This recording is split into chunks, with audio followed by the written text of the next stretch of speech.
Welcome to episode 10, the season finale of My Next Move. I cannot believe we are already 10 episodes in because the amount of fun I have had creating this, the amount of great, valuable information that I have acquired while having these conversations with these highly successful people is nothing short of inspiring. So I hope you guys are acquiring the value that I have, and hopefully you guys are loving the podcast. I know I've had some technical errors along the way, but they're only going to get better from here. And we're going to close out season 1, episode 10 with a cryptocurrency expert. And if you have any other questions on crypto, they're beginner questions, they're more advanced questions, this is the man to know. So please join me in welcoming in Ryan Horst.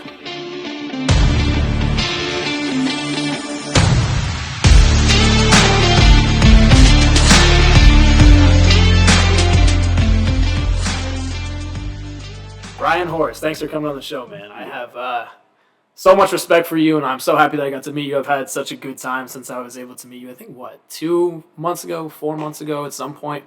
But then we didn't really connect. It was just like we met each other in passing, and then we just did the thing where we do our own thing, and then we don't do our thing. Then we come back, and you're like, hey, I think I might be moving into your building. I'm like, what? But, no, I'm super excited to have you on, man. I really appreciate you taking the time today, but you are an expert on crypto with speaking engagements. You own your own crypto company. You're a consultant on it. You do coaching. You're in the sales business as well. So you know everything that I don't even really know where to start because I don't know anything about cryptocurrency. I know like the baseline of it. I'm an investor in Bitcoin and Ethereum, just like the major projects. But when it comes to getting into like the details, the crypto wallets, all the aspects on it that I just don't understand. So I'm excited to have you on here to unpack all of that for myself and also the people that are interested in the crypto space. Yeah, bro, I'm stoked to be here. I think this is going to be a blast of a conversation. Every time I'm around you, we're just laughing the whole time. Yeah, I'm excited. So, I mean, this is going to be no different, but it's a little bit more educational. Yeah, we'll be serious around here. For once. Do our best. We'll try no promises.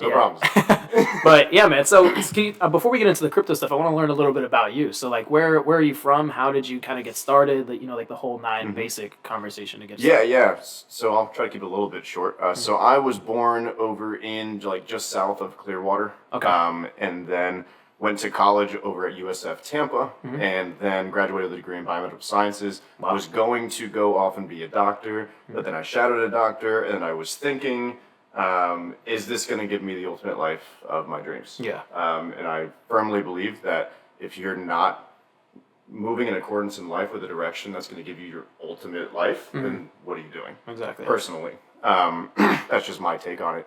And I realized that if I go that direction, I'm not going to have time freedom. I'm not going to have geographical freedom. And I'm going to be like a victim to the needs of the patients that I have in person, right? So like, I'm not going to be able to like travel the world if I want to. I'm not going to be able to really have a control over all the variables of my life that could lead to restriction at the end of the day. And I determined that after shadowing a doctor, which is crazy. I got to like hold a uterus and stuff. That was wild. That felt illegal. Very illegal. that was the only experience you remember. You're like, I'm out of here. Yeah. But then, decided I didn't want to do that. And then I saw like all these like 18-year-olds driving around in Ferraris and going and moving out to Bali and making $1 million every like 3 minutes. Yeah. And I was like, okay, there's clearly something that they know that I don't. Yeah. And I've already proven myself that I can learn because I have a degree in biomedical sciences, one of the toughest degrees that you can get in college. Yeah. So I just need to alter the path at which I'm learning on in order to be able to achieve the life of my dreams. So then I decided to alter course towards the whole entrepreneurial side of things. Failed for a while, quote unquote failed, but the most important thing you can do is get started, right? So if you're in that spot, just start. Most important thing I ever did was labeling myself as an entrepreneur. Because once you label yourself as an entrepreneur, no matter how many businesses you have and quote unquote fail, you never actually fail entrepreneurship unless if you give up. Yeah. Right? So I never actually called myself a failure, but I had failed businesses. So I just kept trying and kept, falling on my face. And then 4 businesses later, I created Blockchain Insight Group with my business partner, Yoni. And it's been incredible ever since. But really what set me on a path to make sure that was successful was I got a job to be a business coach. Yeah. With a guy named Tanner Chittister. And that taught me all the missing pieces in the online business entrepreneur world that I didn't quite have like connected in my brain quite yet. Yeah. So when I had those dots all connected, it was just like, oh, nice. Yeah. Boom. Boom. Just like streamline that. Yeah, and then I got started with crypto 6 years ago, and I always kind of wanted this to be my thing. So then 2021 came around when everything started blowing up, and I was like, if not now, when? Yeah. So then I started the community, and then shortly after starting the community, launched our accelerator program where we're actually teaching people in a one-to-one fashion, and it just exploded. Everything from there. In just under about a year and a half, we've brought on over 100 paying clients into the community. Most all of those are one-to-one coaching clients in our one-to-one mentorship program, BCAP. I've spoken on 9 stages across the world with some massive names, both in the entertainment industry and in the crypto industry. Like one of the executives of Binance, I shared a panel with him. And I spoke on the same stage as Akon. So kind of like Holy all shit. over the place. Right? Yeah. So it happens fast, man. Yeah. Once you find your groove and you're doing things that are in alignment with what you want to do and not what other people are saying that you should do. Yeah. It just happens. Just very kind of fast. snowball effects. It's crazy because so backing up a little bit, starting out from the 4 failed businesses, what was like the timeline effect there as you were starting to figure out, not like what they were specifically, but how long was it until you found out that the blockchain and the one-on-one calls was really the space that you wanted to focus on? Yeah, so 2016 graduated college. 2017 started my first e-com drop shipping, print on demand business. Is that a tough business to get in? Like everybody online is like, you can make $1 million, but like I feel like if everyone's saying that, it's not. Here's the thing. Your margins are shit. Yeah. You're going to like 10 to 20% margins. 20% if you're lucky. Yeah. And so you have, in order to make $100,000, you have to make like $1 million. Yeah, so all the $1 million in sales really means I only made like $70K. The people that are making the most money in that are people, and this is an overgeneralization, but a lot of the people that are making a lot of money in that industry are selling courses because they're able to show I made $1 million in a day. Yeah, but they only took home 100,000 of it, but they can show revenue $1 million, which looks better than what it actually is. But with that being said, there are people crushing it in the e-commerce space. I don't want to take away from what they're doing at all. Yeah, I just know that there's a lot of stuff like that going around. For sure, they really don't show like the true aspect of it all. So you would say 2016. Sorry, I cut you off between. Yeah, so then after that, then I started an agency because I made that realization in my mind that I didn't have the money to make an e-commerce business work, right? So then I was like, okay, if I don't have money, what do I have? And then I was like, oh, I have time. Well, let me create a service-based business around my time. So I started like working on like learning Facebook ads and messenger chatbots and business automation, like with Zapier and stuff like that. And I got really good at all that stuff, mostly the business automation side of things. Facebook ads didn't get enough practice on because you need money to do that. Yeah, so then I ended up running that like agency, if you will, more freelance stuff than an agency. I just called it an agency because I don't know, it felt cooler. Yeah, it felt like you were more official at that point. Yeah. I'm a CEO. And then got some clients with that. It went all right. And then ultimately realized in 2020, 2019. Yep, 2019. Oh, no, 2020. Okay. That I didn't actually like it. Okay. So I had my best month ever, made $6K in a month with it, which isn't, I'm not crushing it or anything. And then I was like, still good to be like, you created that yourself. Yeah, 100%. Yeah. And then I was like, I don't like this. Yeah, it's a lot, man. And then the opportunity with the business coaching came up with Tanner. He sent out an email to a bunch of people, and the person I was dating at the time also sent me a text with a link to apply for this position. And I was like, I'm not working for somebody. Yeah, just more liking it. But I was like, but I'll bookmark it. Yeah. But you got to probably experience quite a bit of like sales training in that and kind of understand the market. And that's what it was. I did like a pros and cons list, and I was like, literally, I'm just letting ego prevent me from doing this. Yeah. And then I said to myself, like, well, actually, I got hit by my own car.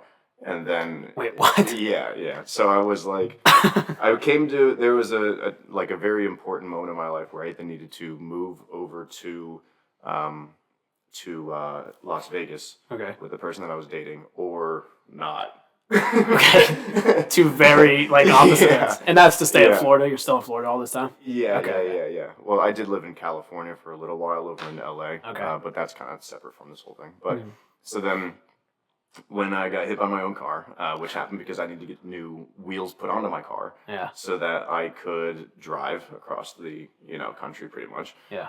with my vehicle, because there was a dent in the rim that I let sit there for probably like 5 months because I couldn't afford to fix it. So I was like, damn, now like, man, like I kind of have to fix this now. Yeah. I gotta drive 3,000 miles. Yeah, so this probably isn't a good idea to be like, Yeah. across the entire country. Yeah. Probably won't end well. So got that fixed, and then they didn't fix it appropriately. Uh-huh. So then I had to get out of my car. They had to get back in to test it out, see what's going on, and they backed into me when I got out of my own car. And I was like, no, like, Were you hurt or like? yeah. So my Damn. knee, kind of, messed up my knee a little bit. So then I got an MRI, Uh-huh. and while I was in the MRI, I was like meditating, and I came to the realization that I needed to, bring up and maybe solve the problems in my relationship at the time, and then figure out if I'm gonna really move to Las Vegas. Yeah. Ultimately, the Didn't problems work didn't out. get solved. Yeah. So didn't end up moving out to Vegas. I stayed here. And while I was in that, I also made the decision in my mind that I need to take advantage of this business coaching opportunity and apply for it. For some reason in my mind, I just knew that if I applied, I'd get it. Yeah. So I was like, all right, I'm going to take this. And then it worked out, and opportunity changed my life completely. Yeah. And I experienced real like mentorship for the first time. Which is huge, right? Because like for me, coming from a small town, I had no industry surrounding me. I graduated with 49 kids, something like that, and then there was all lumber, all oil, and I won best dress in high school because I didn't wear camo. So there's no industry there whatsoever. But piggybacking off what you're saying is mentorship is everything. Really, it kind of is, because you see these people make all this money. You're watching the 18-year-olds driving Lamborghinis and living in Bali, and you don't understand like what the hell are they doing? Like how could I do that? And without having that mentorship, or investing in courses, or investing in I don't know, even just listening to content on social media, just like completely opens up so many more doors for you. And it's pretty crazy. But the getting hit by your own car is a hell of a conversation starter. That's a pretty great tagline to be like, what the hell did you just say? That's my marketing pitch to get somebody interested in the story. Yeah, 100%. That's good. You're good. I can tell the sales is in Another you. question that you asked though was like, what made you think that you wanted to go in this like mentoring dynamic thing? Yeah. And when I was trying to figure out what I wanted to do, I've known for years that I wanted to do some type of mentorship where I mentor other people to leverage the ability to create recorded content and then leverage that so you can leverage your time to the ultimate capacity to teach other people. Yeah. Because in my opinion, to start a business that is primarily around recorded content that you already put together is just crazy amounts of leverage that you have full control over. Yeah. Because I control what that content is. So like there's different types of leverage in this world, right? There's code leverage, there's leveraging other people's time, and then there's leveraging, recorded content, and then there's probably other types of leverage too, like you're familiar with options trading. Yeah. It's a different type. It's a risky leverage. $32, right? Yeah. Nice. $32 on the day, boys. Let's go. But anyways, so I just kind of like had that in my mind of like, I knew that people were making these online courses, and I was like, why would I do anything else? Yeah. I feel like mentorship is just such a power. I was saying this even back then before I got mentorship. Yeah. It's like I feel like I could help so many people. Yeah.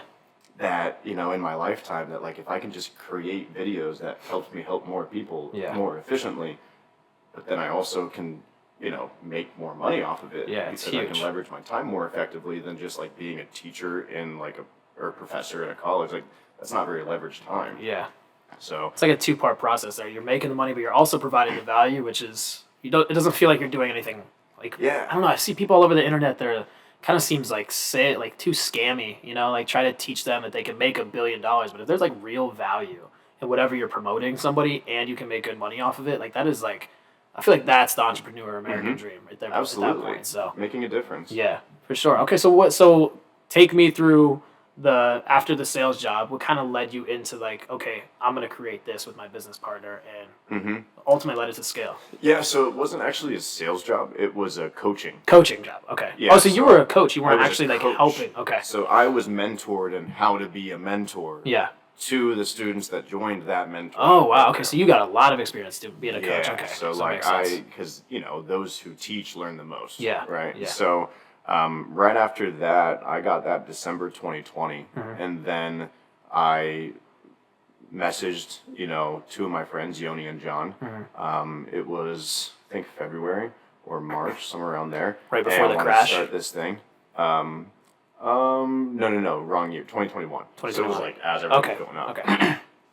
Okay. I sent a message in the group chat. I'm like, hey, I want to start this thing. Do you want to do this thing? And then they're like, yeah, sure, we'll do this thing. Yeah. And then I was like, all right, hope you're ready. Like, I'm taking this because like a lot of people will like say they're gonna do business ideas and stuff Yeah. like that, and then like I hadn't really had ultimate success of my own businesses at the time, Uh-huh. but like this time I knew it was different. Yeah, for sure. And I don't think they knew how serious I was at the time. Mhm. And then all of a sudden, I'm just like, hey, we just got our first student. Hey, we just got our second student. And then all of a sudden, we have like 10 students. And they're like, we actually have to do Oh, we're this. serious. Yeah. Yeah. And then it just kind of catapulted from there. Yeah. Yeah. Interesting. So what does that look like? So what is a student like acquiring a student? Is it more so based off the crypto industry, just educating them on Yep. crypto assets, or how to get set up, or what is the structure? So it's we teach the fundamentals of like how to be safe and secure with crypto. Uh-huh. So we really started all off by teaching our ironclad crypto security strategies Okay. because you don't have to fully understand crypto, but if you own crypto, you at least need to know how to make sure it's safe and secure. How Yeah. many people just lost money from FTX? I mean, a lot. Millions. And that puts like a Millions. damper on the industry. Does that like ever Billions. worry you at all? No, because over time everything fixes itself. Yeah. Right. There was a Mount Gox event. I don't know if you're familiar with this, but there was an event called Mount Gox that took place back in like I don't even know 2015, 2016. Okay. Where a very similar thing happened, where a lot of people just lost their funds to this exchange. And today I'm talking to you, and you might not even be aware that that was even a thing. Yeah. Now, FTX, this was a whole lot bigger, grand scale, because Mt. Gox wasn't advertising the MLB and Yeah. Formula One And having an arena in Miami. arena in Miami. Yeah. So it's different. But at the end of the day, the education necessary to be able to move past that will at one point exceed where we're at right now, right? Because if you're educated on crypto, then you would understand that you shouldn't be holding your funds on FTX anyways. Yeah. Right? The whole point of cryptocurrency is to have sovereign ownership of digital currencies and digital assets for the first time in history, right? There's never been a way to do that until blockchain came out. So if we're able to have sovereign ownership of our own digital currencies, our own digital assets, then why are we entrusting FTX or Coinbase or any of these other cryptocurrency centralized platforms with that responsibility when we can do it on our own? And there's nothing actually protecting us, right? With banks, we have FDIC insurance. There's no FDIC insurance with these cryptocurrency exchanges. Yeah. But you have to be aware of that, Yeah. right? The whole thing is that there's such a lack of education in this environment, which is why I'm so passionate about teaching inside of it, Yeah. that it's very easy for people to fall into little things like this because you don't know what you don't know. And if you don't have the awareness to know that you don't know these things, then where does that put you? For At sure. risk. Yeah. And I've read somewhere that you're actually almost like a creditor to these exchanges, right? So Pretty much. Yeah. Yeah. I mean, it's you don't really own it. supposed to be that way. yeah, so you don't It's really not- own it on those exchanges like Coinbase. Because I Yeah. have everything on Coinbase, which is Yeah, and if they wanted to just like lock up your withdrawals and not allow you to get access to that, they could. that's crazy. Yeah. Which is kind of taking away the decentralization aspect of it.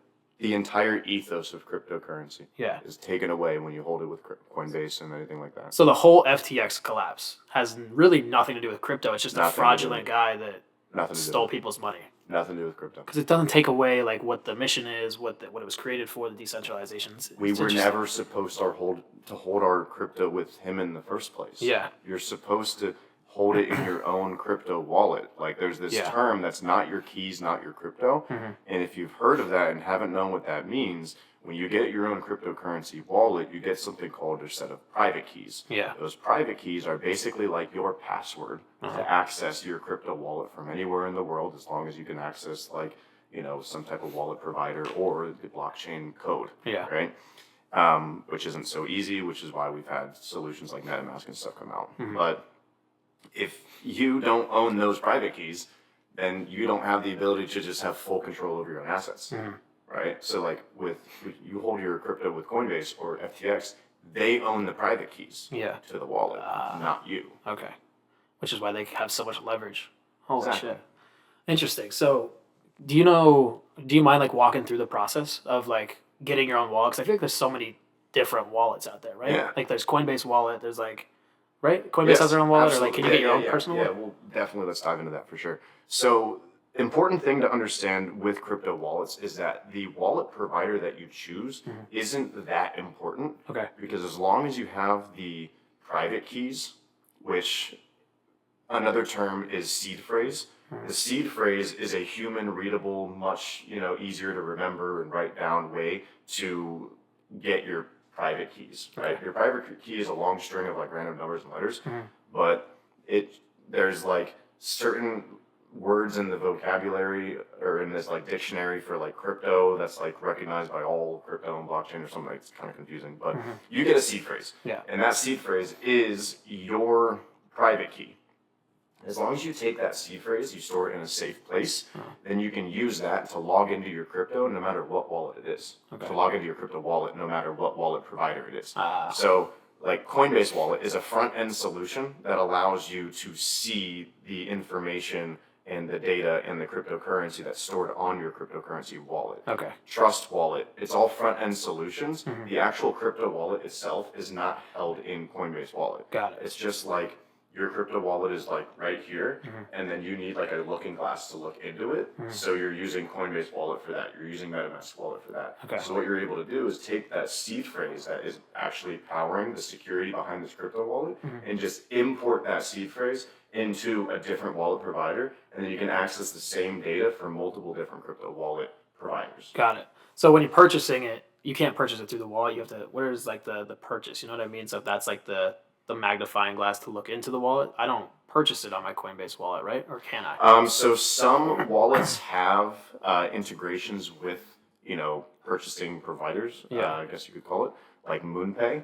Okay. Or like, MetaMask allows you to link up with Apple Pay, actually. Oh, wow. So there are solutions like that, but the wallet itself does not allow you to purchase. They have to connect with other service providers, like I said, like MoonPay or Cato.money or anything like that. Yeah. Or what you can do is you can just buy crypto on a centralized exchange and use it as like an intermediary between your crypto wallet and the, your bank. And you can transfer it. To use as a bridge. We teach our students use centralized crypto exchanges like Coinbase and FTX to purchase like a public restroom.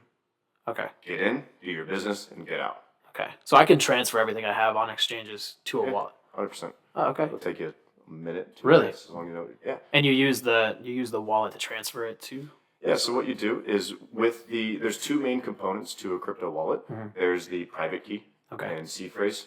Yep. Just lump them into one category, Okay. Which is like your master password, basically, with getting into it. And then there is your public wallet address. So a good way to kind of think about it is imagine your home. You have the street address that people can send you mail, and you have the code to your security lockbox that's in your closet. That code is your master password, your seed phrase. Your street address is the public wallet address, so people can send you mail. So as long as you have the public wallet address, you can just type that into Coinbase and send it right from Coinbase to your own crypto wallet. Oh, shit. Okay. And that's also how you have other people send you money to your crypto wallet. You just send them your crypto wallet address. Yeah. Oh, yeah. I remember doing that a couple times. I transferred some money to Coinbase one time, or KuCoin. Familiar with KuCoin? Yeah. I had KuCoin on there, bought a rug pull, and lost Classic. everything. It was this new coin called Epstein coin. It was going to change the world.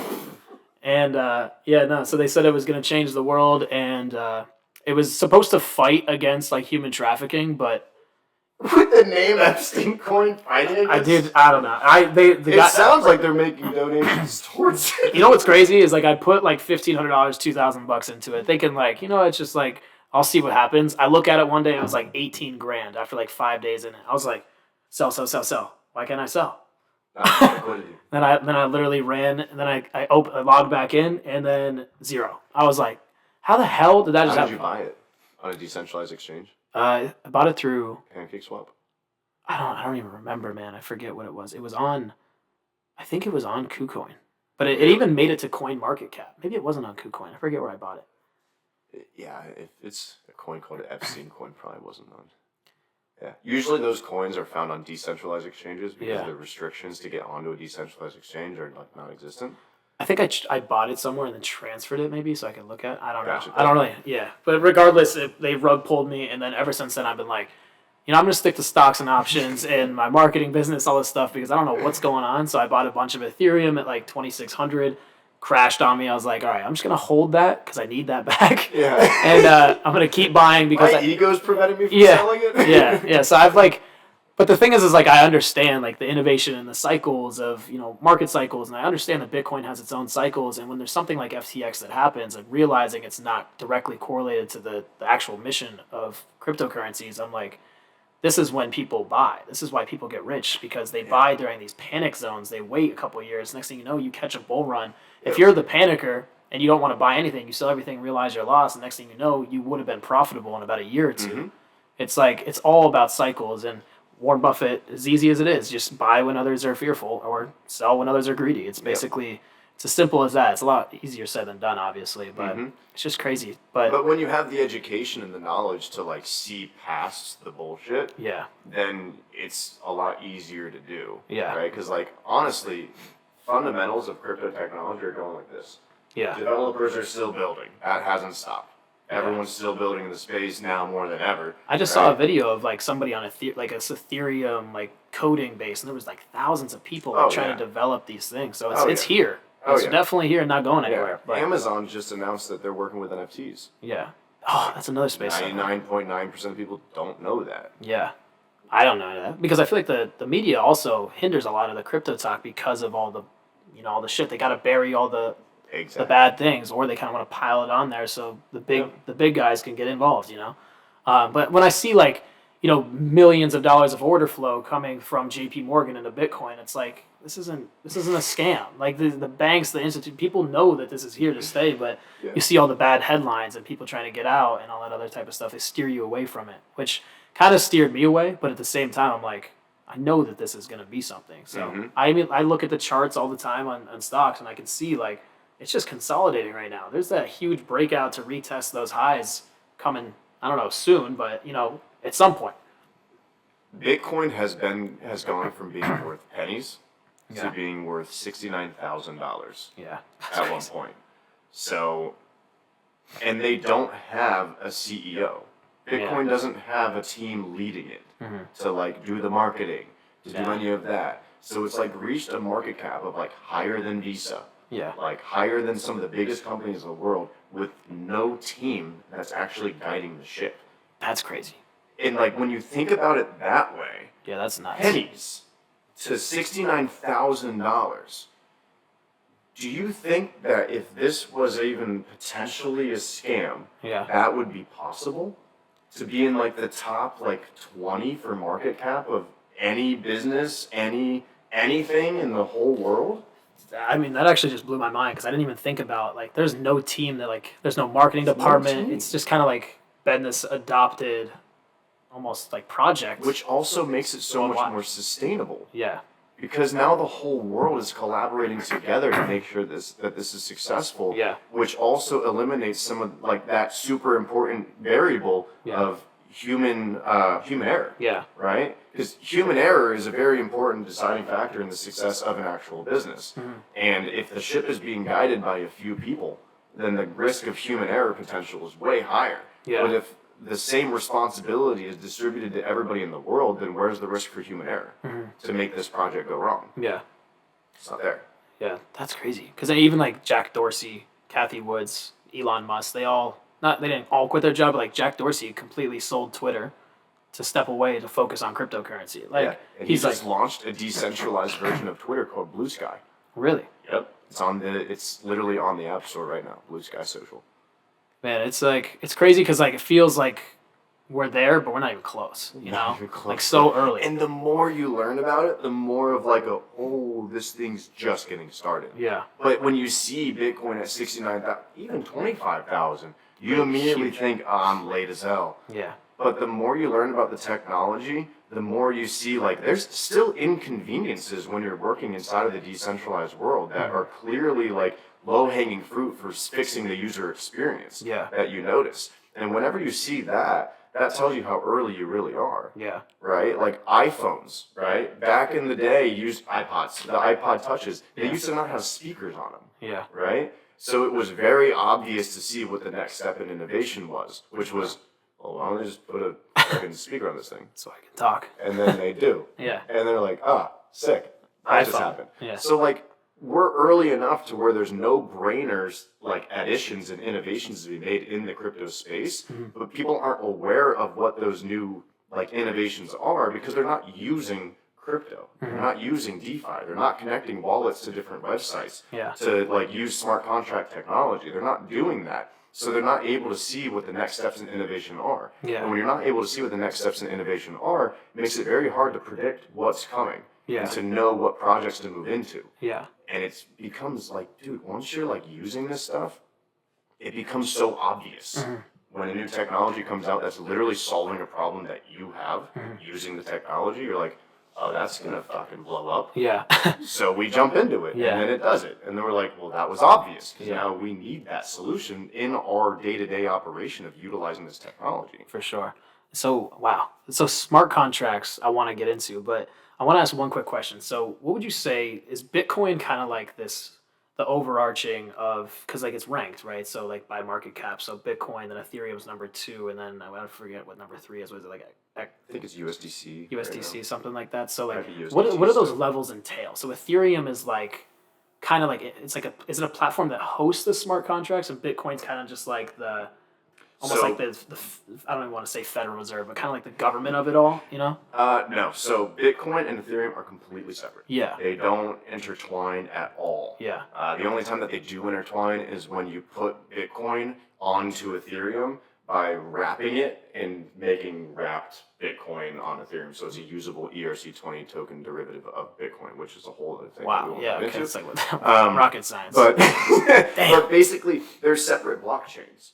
Okay. So in order to fully understand this, you have to fully understand blockchain. So blockchain is literally just a place for us to store data. Data can come in many different forms. Email addresses, cryptocurrency, NFTs, like literally your private data that you give to Instagram, right? Yeah. All of that is data. Now, the internet doesn't have a native way to store data online. So we've had to give that data to third-party companies that have created data storage solutions. And that's a problem because now they have read, write, delete, edit, send, make money off of, monetize. Like they can do whatever they want with that data. Yeah. Because we signed it away when we unknowingly signed all of our rights away on the terms and conditions that we didn't want to read through. Just want to scroll and get to the next step. Yeah, I can't tell you the last time I read terms and conditions. Oh, never. Yeah, literally. Dude, you just, So you're swiping away to post something and you don't realize that you signed your life away. Exactly. Like there's stuff about TikTok, like literally seeing everything that we type into our phone. Yeah, Like, that's nuts. crazy, bro. Like Yeah. I haven't read the terms and conditions to know for sure. I Yeah. can verify that, but Yeah. I've been told. Yeah, for sure. I've been seeing videos about it, so it must be true. Yeah, right. But yeah, I saw it on Wikipedia somewhere. Yeah. But so that's a serious problem on the internet, is that all of the data, which I don't know if you guys have been paying attention, but data is like the most valuable resource in the world right now. Data is to artificial intelligence that gasoline is to cars. Yeah. So like, if the one thing that everybody is afraid of one day is artificial intelligence, Why are you signing away? fuel that. Yeah. So we're all signing our data away to all these companies to give them all this power, and they're all the ones that are creating this artificial intelligence. You know, so it's like data is so powerful and so important. So we need to be able to store data with our own person, with our own data, and that's what blockchain allows us to do. Yeah. But there's different types of blockchain, right? And Bitcoin is a blockchain, has its own blockchain. that is like totally closed off, and everything with Bitcoin stays within that blockchain. That's with like the encryption, right? Like so the blockchain keeps that Yep, encryption. because so it's a decentralized way to store data. Mm-hmm. Basically, the way that works is the way that I could kind of like really dumb it down is think of a centralized database like what Google has, Amazon. They have their centralized database where we store our data with them. Think of that as being powered by one central battery. Yeah. Right? Now, imagine a blockchain who stores all of our data.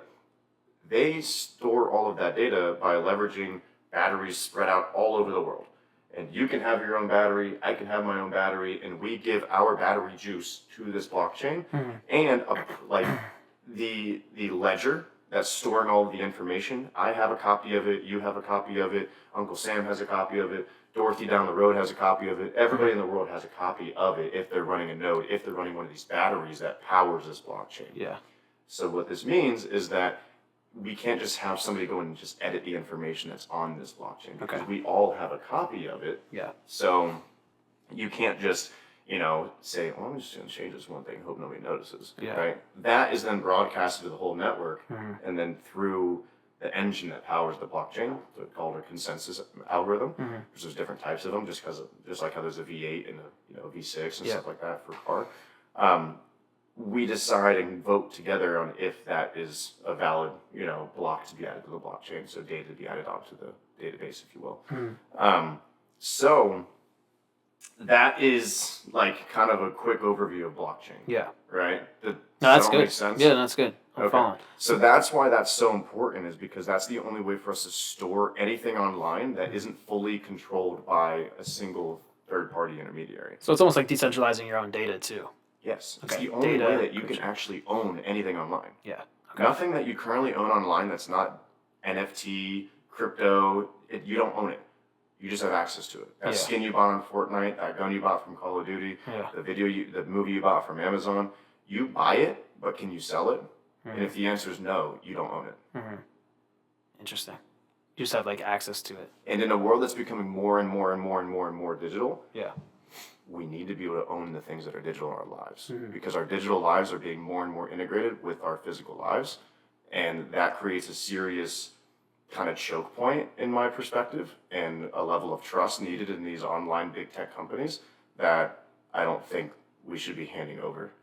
Right? I have a crazy question. So if artificial intelligence is getting smarter and smarter by the data that we're selling to all these big companies, is AI and cryptocurrency kind of like, or blockchain kind of like competitors? No, they go together like, spaghetti and meatballs. Okay. Yeah. But if you're keeping all your data, it kind of like takes it away from the artificial intelligence tools and machines, right? So they can't But what learn if the artificial intelligence is getting its data from blockchain? Okay. And But now, instead of the data being held in a database that the artificial intelligence has access to for doing all the things that AI does. I'm not a techie guy at all. I sound like I am, but I'm not. ChatGPT is all I got. Yeah, that's it for me. I hardly even use that. Probably should. But anyways, then the minute a competitor that comes out to where artificial intelligence is leveraging blockchain for the data that actually goes into everything, then that is the minute that we as people could actually get paid to provide data to that artificial intelligence that it can be used. So that's something big that could happen. And we also could have trust in the data that the artificial intelligence is using. Okay. So when you're looking at like a competitive ecosystem of artificial intelligence, and there's one AI company that is holding data and they have your data and you don't know if you can trust them with it, and one that you're like, oh, I trust them with this data because it's on the blockchain, it's immutable, it can't be altered or destroyed or anything like that. I can see what's happening with the data, all of that, and I can get paid to let them use it. I was going to say, now that you own it, can't you sell it to like these... Exactly. You can sell your data to these AI companies, you can make money off of it. And then maybe you decide there's something written in the smart contract where you can revoke that access if you want to, and you stop getting paid for it, and have more control of your data again, you can. So when we're looking at a competitive AI ecosystem, there's one that's offering you not to get paid, and you don't know what's happening with your data, and one where you can get paid to let it use your data, and you know what they're doing with the data. What are you going to choose in a competitive landscape? For sure. I think it comes down to the education, right? Exactly. Like people just have people to don't know those. that. Yeah. And if they know that, then it's like, oh yeah, I want blockchain because it makes me money. Yeah. Yeah. Dude, it's crazy because like I feel like even just breaking it down to this point, like I've been introduced to these concepts, right? Just being involved in the financial markets and realizing there's another new financial market coming.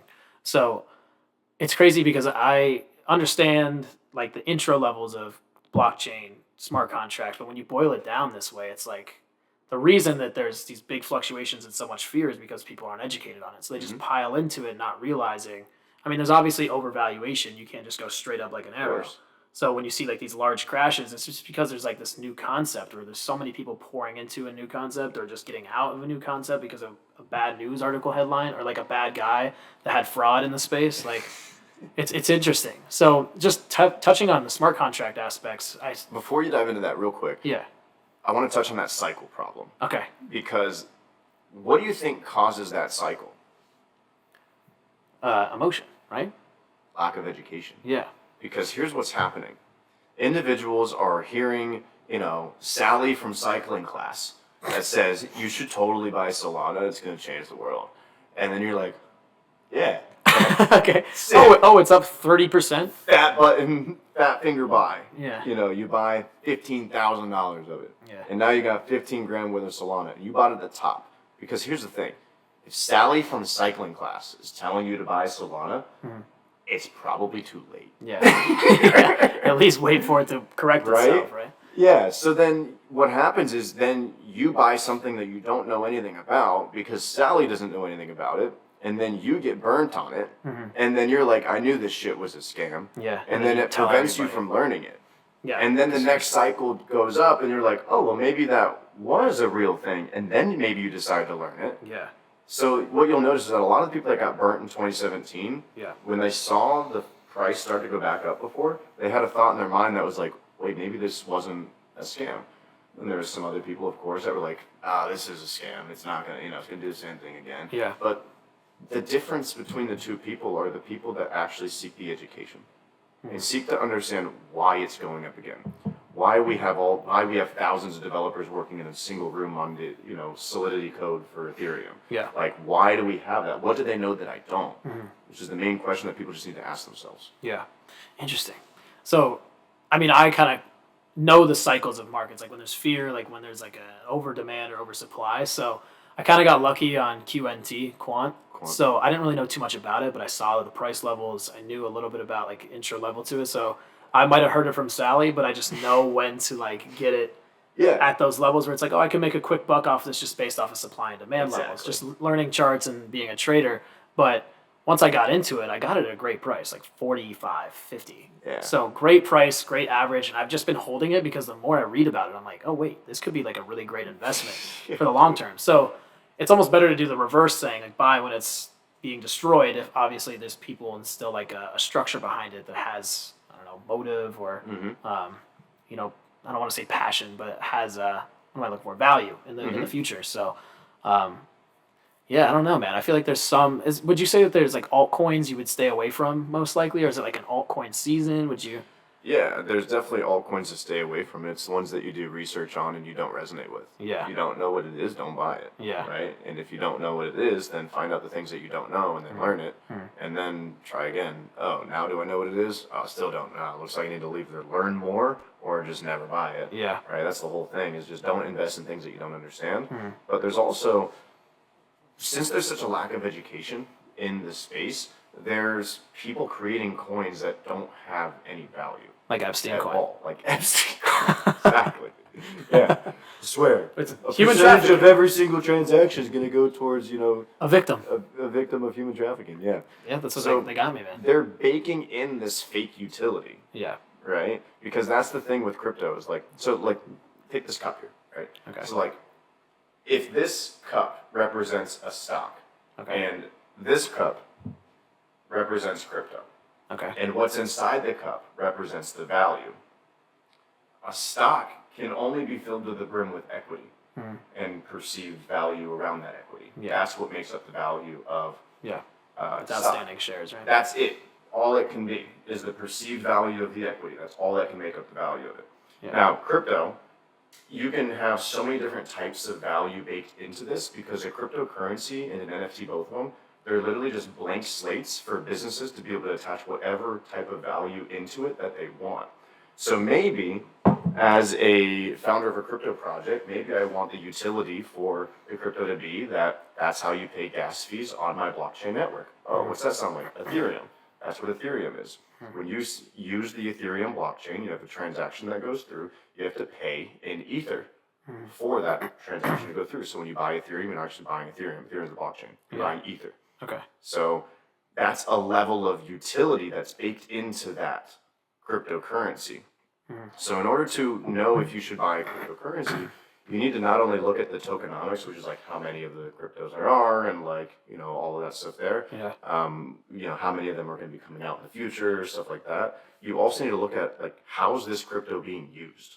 Why would I want this cryptocurrency aside from just investment demand and speculatory reasons? Would I want to use this cryptocurrency within the ecosystem that it's used inside of? Because for every cryptocurrency, there's technically 2 points of demand, which is different from stocks. Yeah. Cryptocurrency has 2 points of demand because it's one, the demand for speculative investment reasons, and the other one, which is demand within the actual decentralized application or blockchain that it's used on. Yeah. When I said or there, blockchain and decentralized applications are separate. Yeah. So do you think that, going back to that altcoin, do you think that people just try to utilize the crypto space because one, they're uneducated and they kind of see it as like a get rich quick thing because everybody was like, oh, I just made $1 million in 2020 because Bitcoin went from 1,000 to 69,000.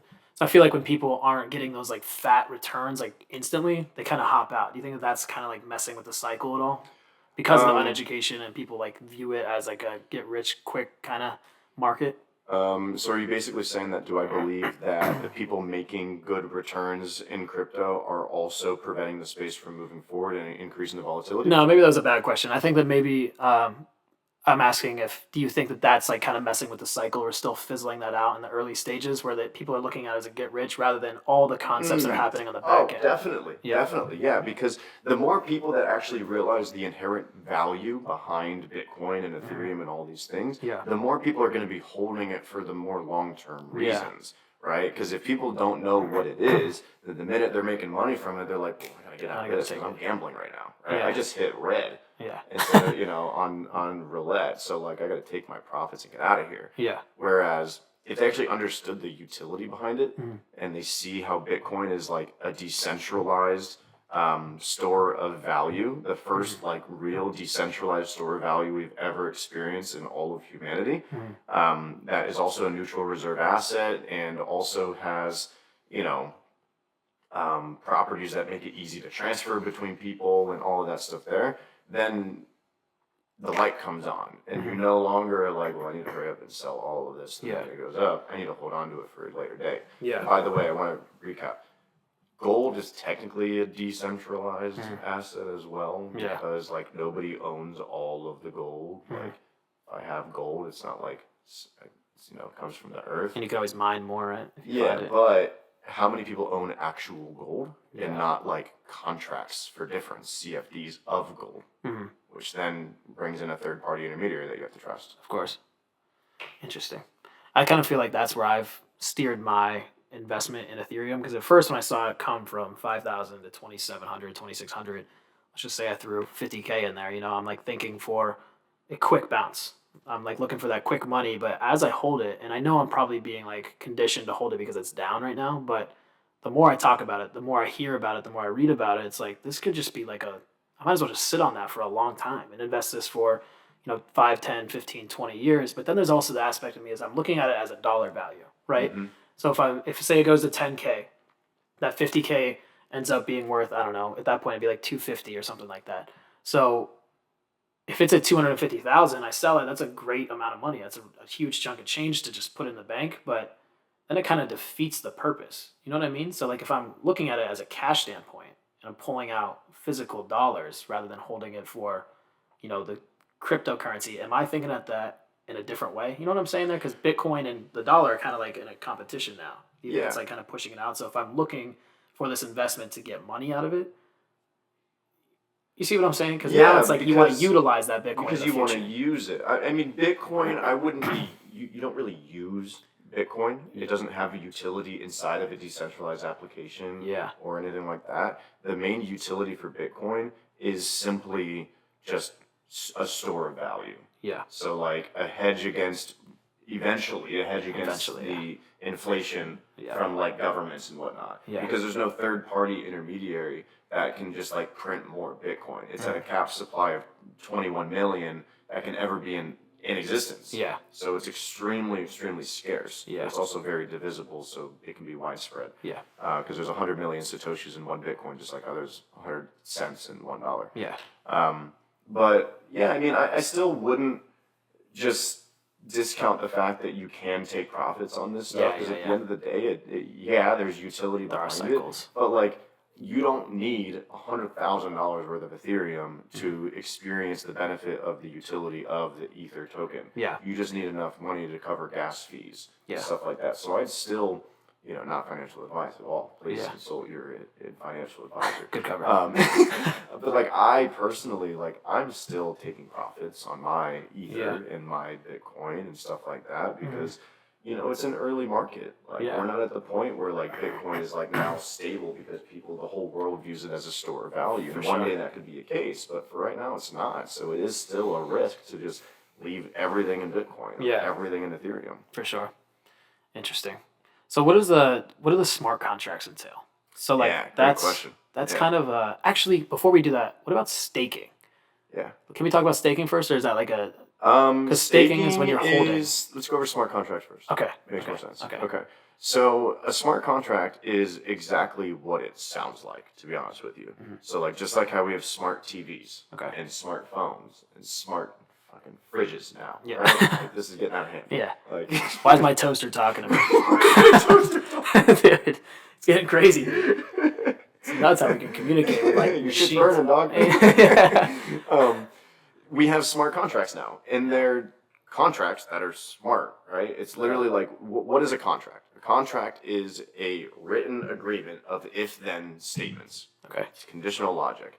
If you steal my intellectual property and you sell it, and you sign this thing that says you wouldn't, then I'm going to sue you. Contracts are if-then conditional statements. Well, what's code? If-then conditional statements. Yeah. So a smart contract is literally a contract written in code on the blockchain. Yeah. That cannot be altered, so that we can trust it because it can't be altered. And then it allows for us to have like autonomous like software solutions. So that's different from normal code, because normal code, we don't just trust that it can't be changed at any given time. Yeah. Right? Because there can technically be, code that's a self-executing code that, we don't fully trust because the company can change it any time. But if it's a smart contract and that written code of like a contractual, like self-executing contract is on the blockchain, then it can't be changed.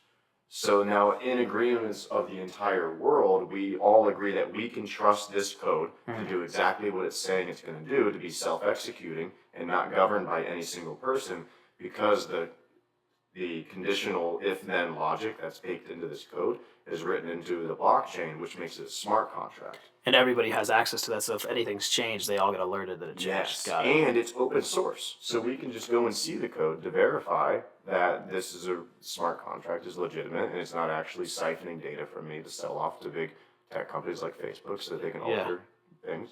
Interesting. That's crazy, and I think that this might be wrong, but I heard like smart contracts can kind of take over like the C-suite of companies. Is that true? Or is that a different concept? Yes. Because like because your DAOs, CEO. that's DAOs, DAOs, a decentralized autonomous organization. Okay.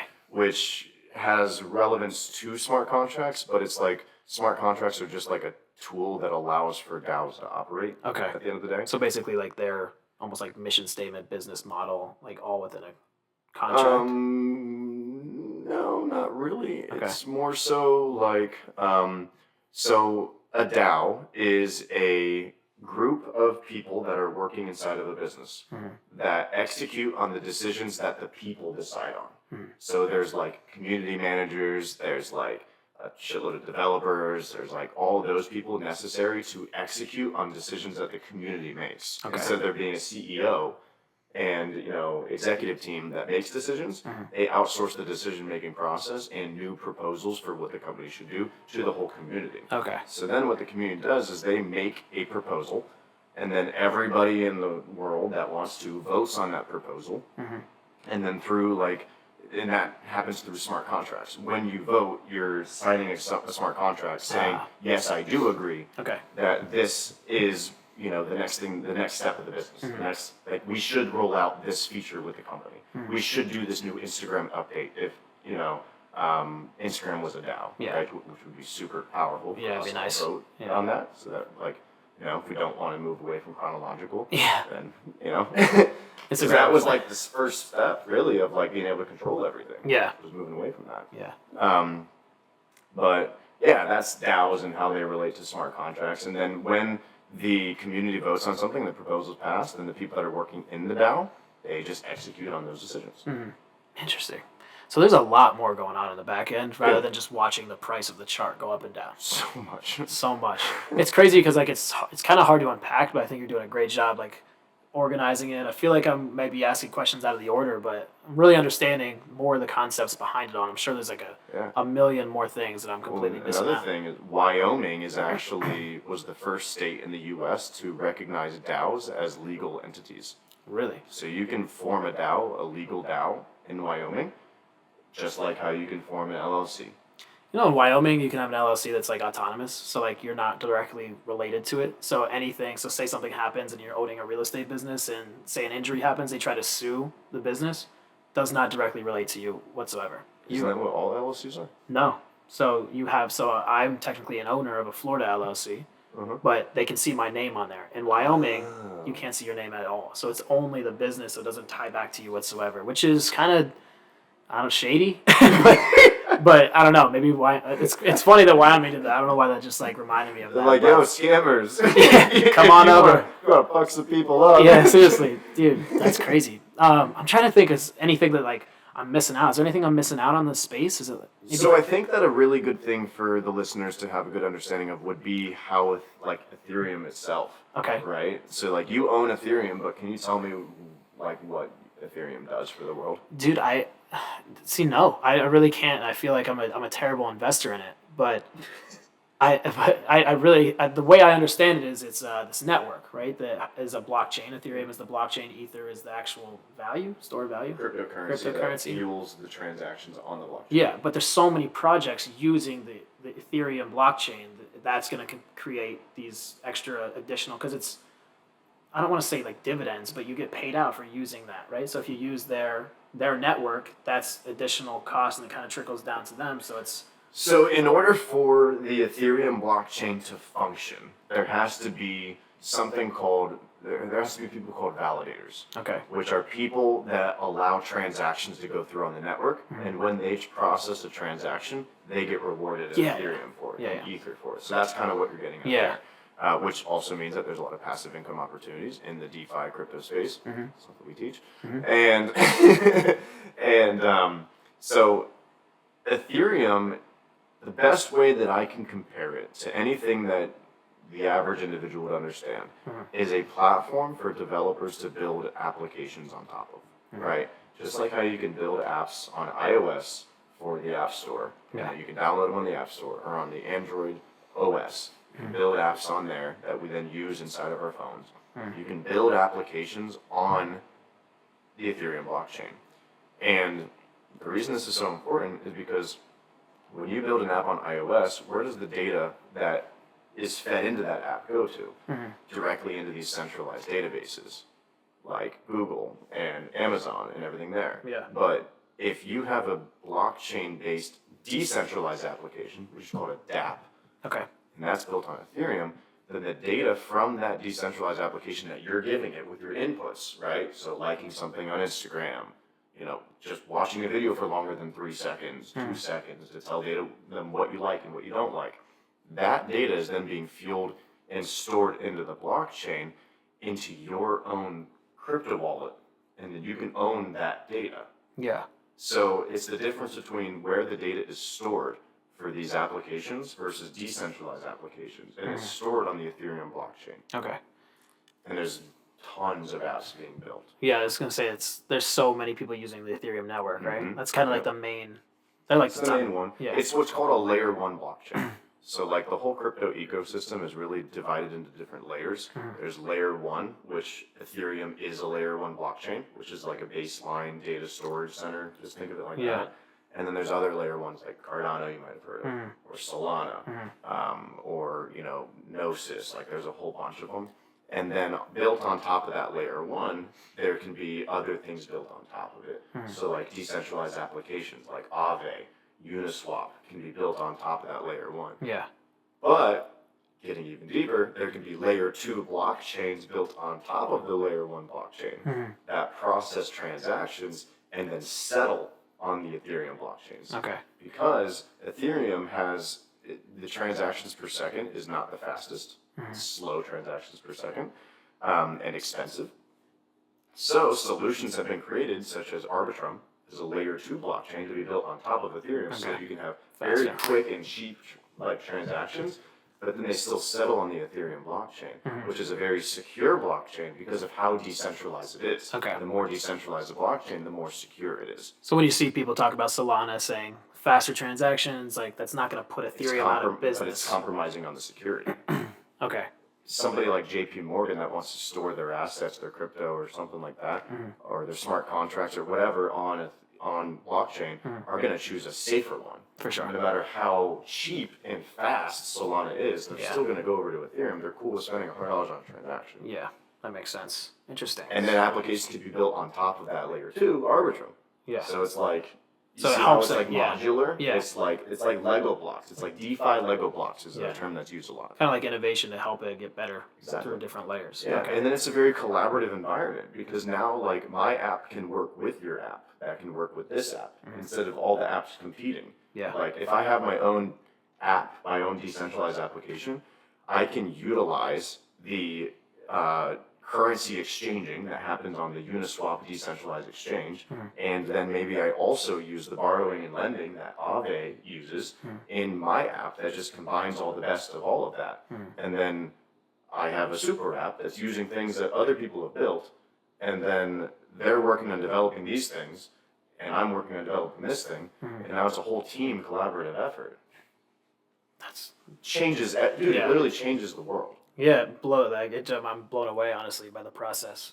It's like it's so I'm like honestly I'm losing And since steam. you're all using the same database, since you're all using the Ethereum database, like the Ethereum blockchain, it's not like my data is held in Amazon, so then Apple can't get it. Yeah. And if they do want to get it, it's like this battle Yeah. to see if they can get it. Because all I have to do as the user is grant access to Aave to use my data, or with the certain parameters that it says it's going to use it for. And then I'm still in full control over everything. And you get paid. And you get to that. Yeah, you can get paid. Yeah. Interesting. So what about the I think we didn't get to touch on the staking part of things. So Yeah, so staking, there's a lot of different types of staking.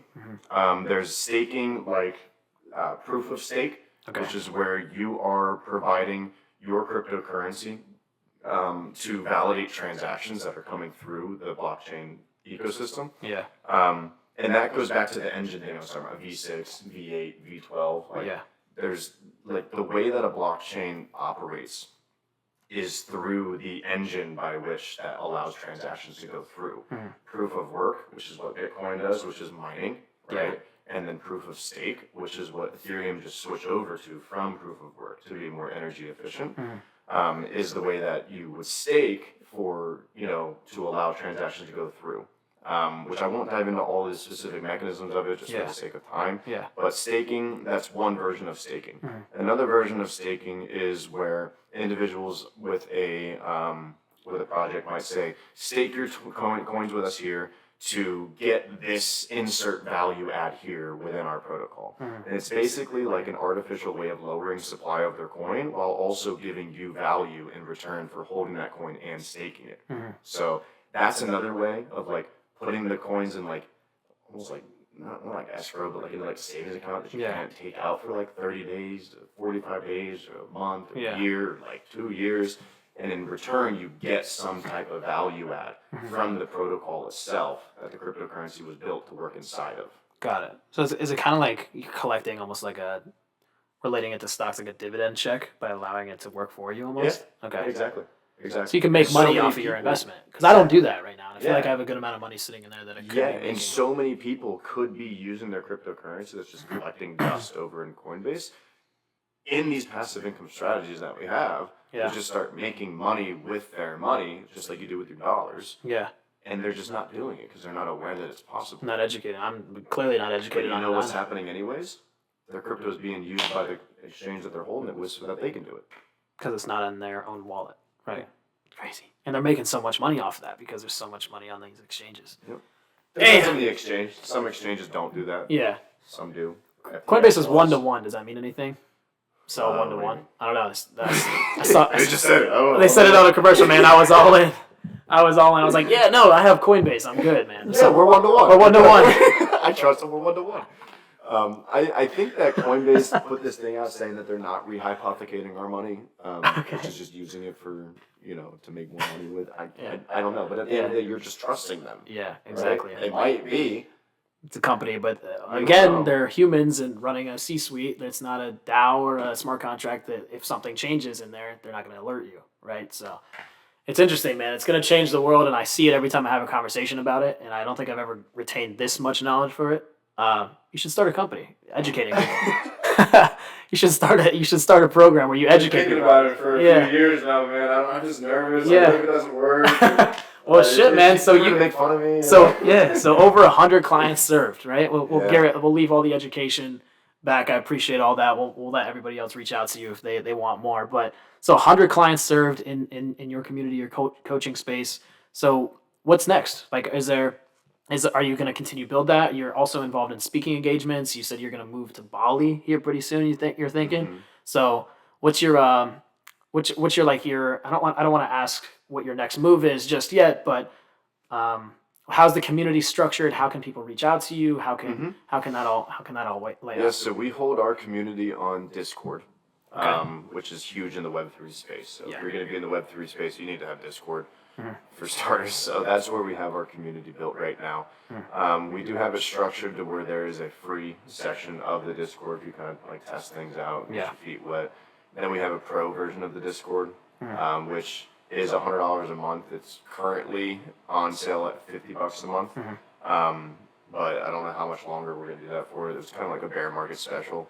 We just had a killer month last month with like these low market cap coins that we find. Oh, are you trading too? Like you're trading in the low cap space? Okay, cool. Yeah, so kind of like penny stocks, but with crypto, and it's way more predictable. Yeah. Because there's such a lack of education that if you just get the education and then imagine if you're working in the penny stock space and like nobody knew what the hell they were doing. Yeah. But you did. Yeah. How much easier would it be? It'd be a lot easier. That's what this is. Yeah. So we're getting these low market cap coins before anybody else because we're ahead of the whole innovation and everything. And we tell our community about it. Yeah. And then they get like 200% return, 500%. Dude, last month we had a coin that we called out that was a 2,000% return in 2 months. Wow.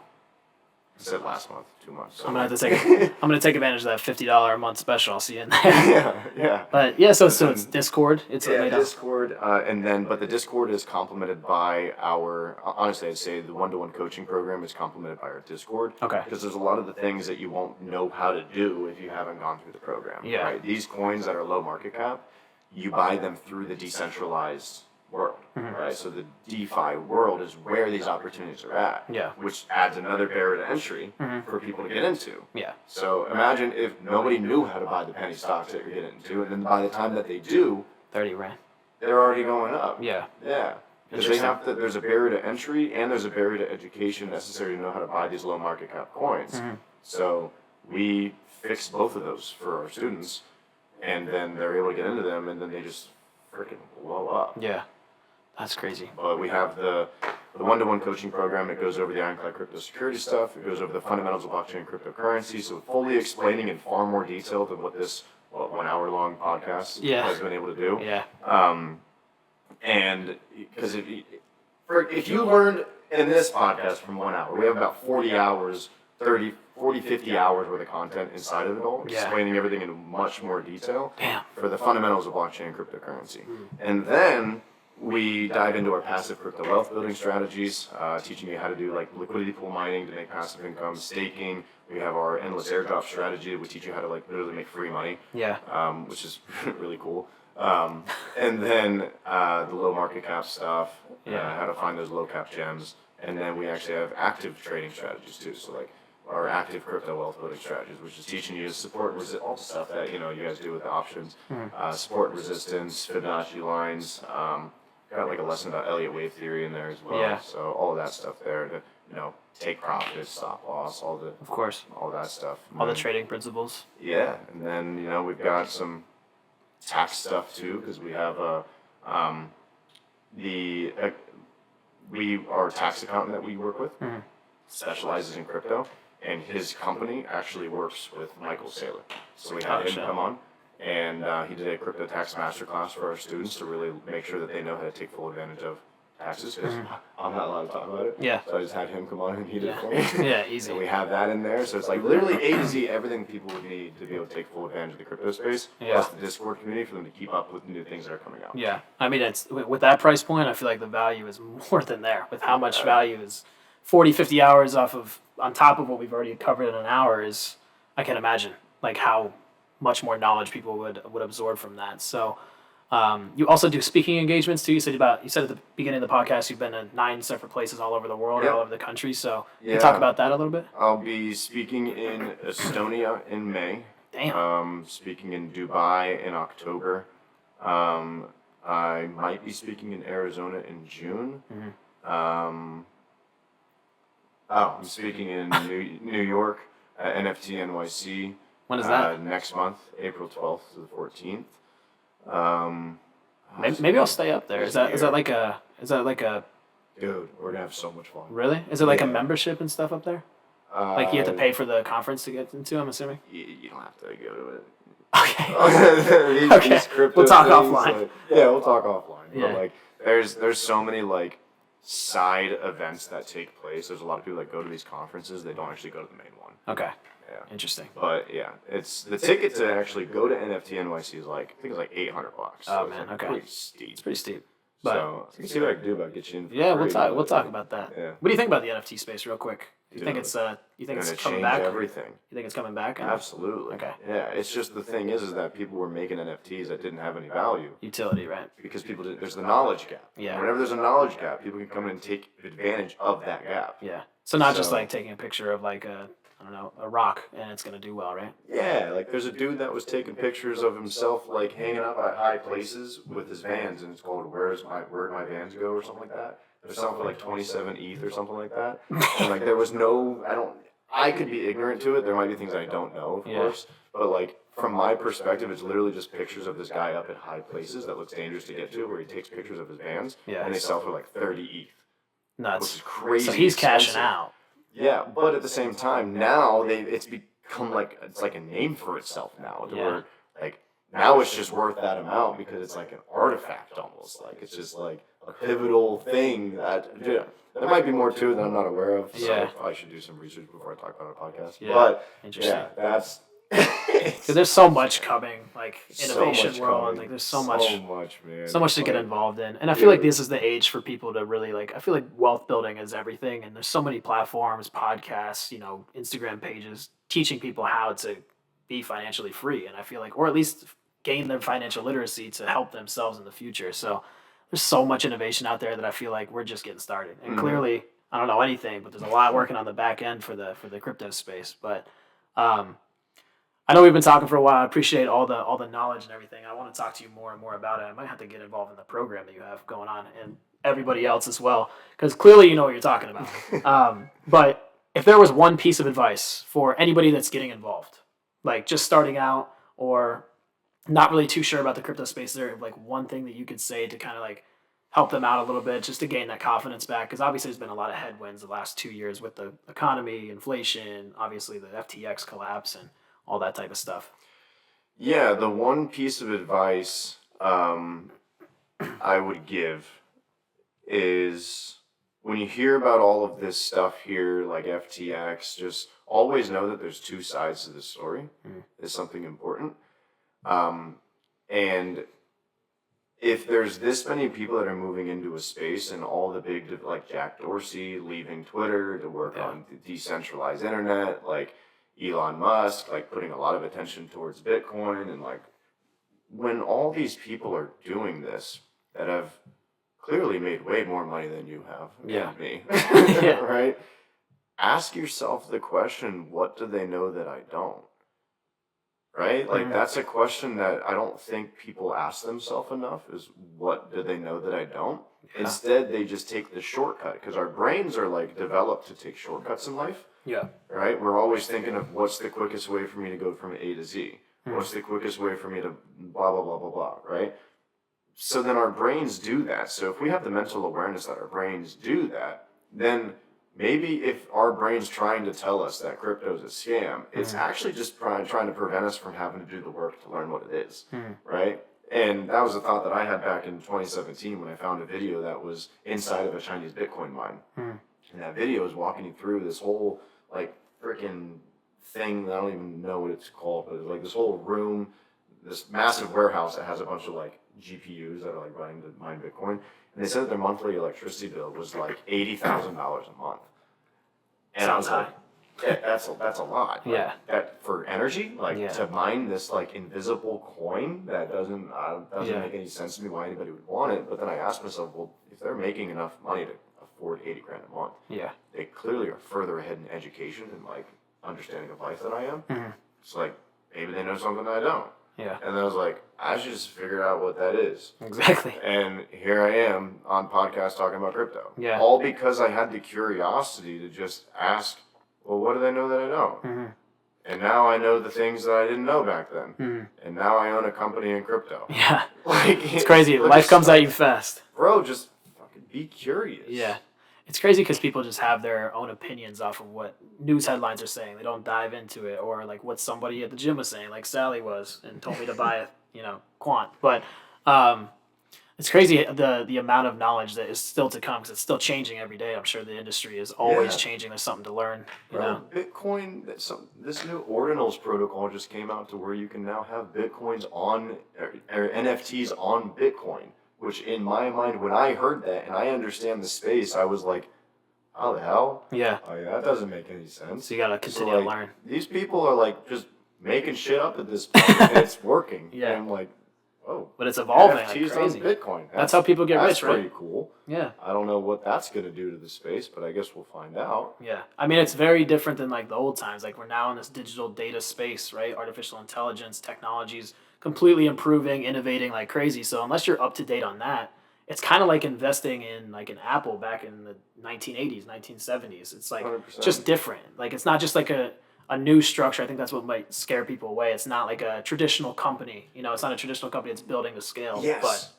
But the thing that is so comforting though is that all the financials and everything with these decentralized businesses, if you will, it's all publicly available to view because it's all on the blockchain. So like back with like the whole .com boom, you brought up a really good point. With the .com boom, I wasn't able to go in and see how many searches Yahoo was getting a day. Or how many searches Google was getting a day. They would just be like, here's a press release. 700 billion searches today. Crazy, right? Stock soars 40%. Everybody loves it. You'd be like, dude, they said 700 trillion searches. Like, there's not even that many thoughts on a daily basis from people. Like, I don't even know how they did that, but they did. Freaking nuts, right? So, like, they could just say whatever, and you just have to trust it. Exactly. But with blockchain technology, with these decentralized applications, I can see like graphs that say how many total wallets have connected to their website, how many transactions are happening on their protocol per day, protocol software interchangeably, like how much money is locked inside the smart contracts of this decentralized exchanges liquidity pools. Like you can see all of that. So it's literally like the ability to see who's actually succeeding and who's not based on quantitative, non-qualitative data points that are very clear of if you're looking at two competitors in the space of crypto, which one's winning and which one's not. Yeah. So if you had that data during the dot-com boom, you would have never gotten stuck investing in AOL or Yahoo. So like, yes, this is a shift in technology with an investment potential very similar to the dot-com boom, but it's way different because like there's less just like up in the airness to it because it's using blockchain technology. So all the data is right in front of us. Yeah. So all you have to do is know how to read it. Exactly. And then you can take advantage of it. Because if you don't know how to read it, then other people do know how. And when you're investing, you're literally like, if I win, you lose, and if you lose, I win. If I'm buying and you're selling, right? Yeah. So like you're competing against people that have tools that are available to you that you just don't know how to use. Yeah. There's too much data and too many softwares out there to really not be able to make your own money nowadays, Yeah. right? Everything is readily accessible to you. Like if you're just, like you said, you just got to be curious. And I feel like just being curious, that first step to success, right? So education is everything. And I feel like you can only improve from there. But we talked about a lot, man. We talked about a lot of good stuff. Like I'm really grateful for your time, for you coming on. But I know that there's many ways to contact you. I'll plug you in if you want to talk about any of your socials, how to reach out to you, all that type of stuff. I feel like that'd be really great for the people listening. But before you do that, I would love to hear, your stories. You started out in Florida, you're still in Florida, you got hit by your own car, man, and now all of a sudden you're like a crypto expert, a crypto guru, and you have so much knowledge that I would love to just sit here and I could feel like I could talk to you all day about this just so I could continually learn. But I think it's time for you to tell us your next move to continue the success and the path that you've been on since 2016. Yeah, so we're in talks with some pretty big companies for potential partnerships that could really help us to expand this at a much more rapid pace than what we're currently doing. But honestly, dude, I want to keep educating. Like, if I have been told, and by being told, I now believe that I am able to explain this stuff in a way that 99% of people can't. Yeah. In a way that people can actually understand. Like, I'll go to speaking engagements and people walk up to me like, I feel like you're the only one here that actually knew what you're talking about. And I was like, no, they know what they're talking about. They just don't know how to explain it. How to deliver it, right? Like, they don't know how to break it down so that like a 4-year-old could understand it. And that's what I do. Yeah. And I feel like I do it pretty well based on feedback that I've gotten. So I do want to keep educating. I want to keep going in that direction. I would like to, I'm starting to get, speaking engagements to where, things are paid for. So I don't have to like, pay for all that stuff. Yeah, that's nice. So that's really, really freaking dope. Yeah. But I'd love to be making like 50K to speak at events. Yeah. That'd be rad. That would be dope. If you want to send me 50K to speak, like, here's Bring me your on. invitation. 10K, 20K, we'll settle. Well, for now. But yeah, man, I'd love to get paid to go do that stuff more. I'd love to just keep spreading the education around crypto because I think it's the number one problem that the crypto space needs solved. Yeah. And I feel like it's like almost my responsibility at this point to continue solving that problem. Yeah. Because I feel like I've built something so good at solving that problem. For sure. So I don't plan on steering away from that anytime soon. I do, I want to start an NFT project at some point. Because I just love the concept of NFT projects, and I love the, how you could really have them like run themselves if you really set it up appropriately. Because you don't have to do any sales or anything like that. The sales happen on their own, and then there's a reward royalty that you get for it. So like something with an NFT project at some point, bringing people together. As long as I'm educating people and bringing people together, that's what makes me happy. So that's what I'm going to keep doing. Yeah. Hell yeah, man. Well, I can tell you firsthand, you really do explain things really well to a 4-year-old of education. So I really am grateful of everything. And I know it's only been an hour, but I know you got 55 more hours and then some to educate other people. So for anybody that wants to reach out to Ryan, where can we find you? Yeah, so if you're looking to find me on Instagram, it is Ryan Horst _ RyanHorst_. There's some fake accounts because I'm in crypto and they like to attack people in crypto. Yeah. So just be careful of those if they DM you. And then my Twitter is @CryptoRye_. Those are the main two. Yeah. And if you want to join the Discord, just kind of shoot me a message, hit me up, and then would love to get you into the community. Get it going from there, man. Well, I might be one of your first clients because I got a lot to learn, clearly. But Oh, YouTube. Blockchain Insight Group YouTube. YouTube's huge, man. Content Yeah. is huge. I'm sure. I see you creating a lot of content too, so I'm sure we'll be seeing a lot more of you. You know, coming up on the Reels page, the Shorts page. I'm about to get into a whole other season of content creation here pretty soon. Let's go, man. And ready to start rocking it again. Well, I'm excited, man. I'm excited to see what you do. I'm really happy we got to connect since I came down here again. It's been a blast to be able to go out with you a few times, and I'm sure we'll continue that as you come back from Bali and your worldwide excursions. But Absolutely. Ryan, man, it's been great having you. Thanks so much for your time today, buddy. Yeah, appreciate you having me on.